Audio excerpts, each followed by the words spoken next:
If you're wondering what metadata is, you've heard this word all over the place, kind of a buzzword. You're like, what is this? You're in the right place. If you haven't met already, I'm Amber, founder and CEO of Maven Marketing, here to help small business owners make SEO make sense so their websites can finally start working for them and become a better marketing asset. Today, we are talking about metadata. I'm going to tell you what it is, talk a little bit about how it works, show you it in real life, and then we'll talk about how you can utilize this to maximize your SEO strategy without forfeiting your brand voice. Let's dive in. Okay, friends. So first things first, what the heck is metadata? So that is literally just an SEO term that is referring to the behind the scenes things that help Google understand what your site is about. So I have a Google search here just to give you a couple examples of metadata in real life. So one of the first things that you'll notice is we have a blue link here, that's your title tag, and then we have some text right here, that's a meta description. Both of those things are metadata that are referring to information that's on a website page that the user doesn't necessarily see on the actual website page. So if I click into this website, you're not actually going to see these exact words as like the header per se. Now that I'm clicking into this as an example, we don't actually see like that same format right here, but we can use a tool. We can use tools like SEO Meta One-Click, which is a free Google Chrome extension that I highly recommend grabbing to read a lot of the metadata on the page. So you can see the title tag, you can see the meta description, you can see what the URL is. Part of the URL slug is a piece of metadata that you can utilize keywords in to help Google understand what your site page is about. You can also use your header tags as metadata. So for example, when you have text on your page, Cleveland SEO and Web Design Agency, this text right here is actually tagged as an H1 tag, which tells Google, hey, that's the title of this book, right? Like that's what this page is all about. This is the overall vibe of what you're going to find here. And that actually differentiates from the title tag.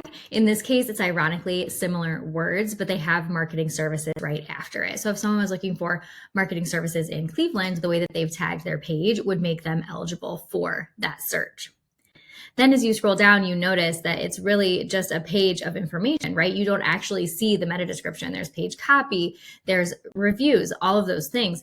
But the thing about these website pages is that when we go back to that Google search, we don't actually see this exact experience because this is metadata that's helping us in search determine which one we want to click into. Using my own website as an example here, every image that I have on this page has an alt tag related to my homepage keyword. So not only is my image readable by a screen reader that helps someone understand what is there if they can't see it, and also if the image fails to load, your alt tag will show, but that's an additional way for me to tell Google's robots, hey, this information is on this page, but I don't have to like forfeit the way that my copy reads to get the keywords in there. The thing about metadata is that it really freaks a lot of people out. They're kind of overwhelmed by the term because it seems really technical. It seems really inaccessible from an average like website user. Maybe you DIY'd your website, maybe someone built it for you and you just like don't know how to access those types of things.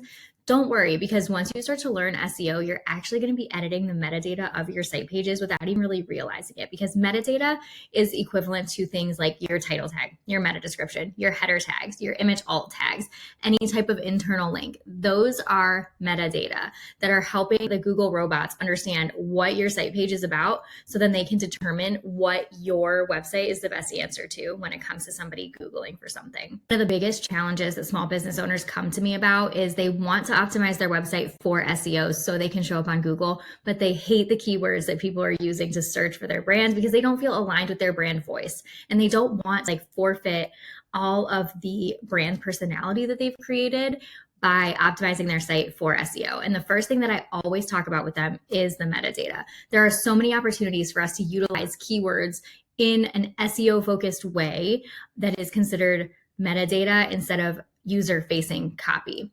So whenever you're reading a website page, sure, we need to work keywords into that content. That is important, but it doesn't have to be all of your content, especially with semantic search and the world of AI. We want to make sure that we're writing content that sounds like a human, but is also answering questions. And that's where understanding those SEO things that I was just talking about, things like title tags, meta descriptions, header tags, those are the opportunities that you have to alter the metadata of the page to make it easier for Google to understand those things without having to literally sacrifice the way that your brand sounds. Another thing that I hear quite often is stress from business owners who don't know what to say in their copy, or they don't like how this word sounds, but they know they need to talk about it.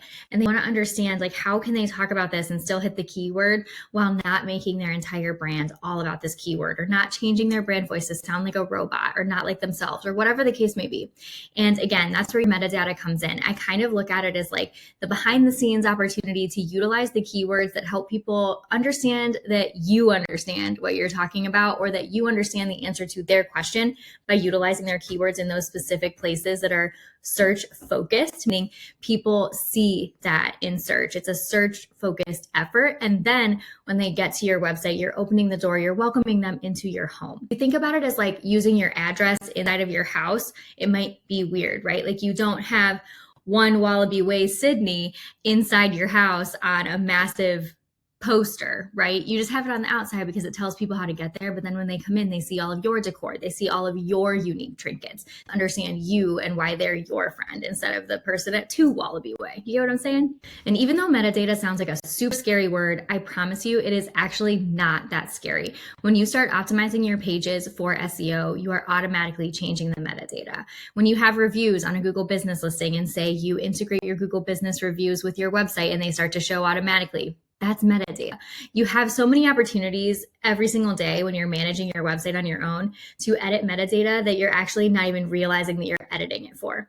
And it is so important to actually take the time to edit this data, because these are the ways that you optimize your pages for Google. Without metadata, Google actually can't read the page as effectively. So for example, if you don't have a title tag, that's kind of like a book with no title. If you don't have headers, that's like a book's table of contents with no chapter numbers. It's really hard to understand what that book is about and what to expect. And Google's robots rely on those tags to determine who shows up as the best answer to the question. So the better you are at answering questions really well and making it super easy for Google to understand what question you're answering, the better you're going to do in Google search results, and the better you're going to be able to show up for people who are looking for you. My number one SEO tip for metadata is utilize it to hide those keywords that you don't really like.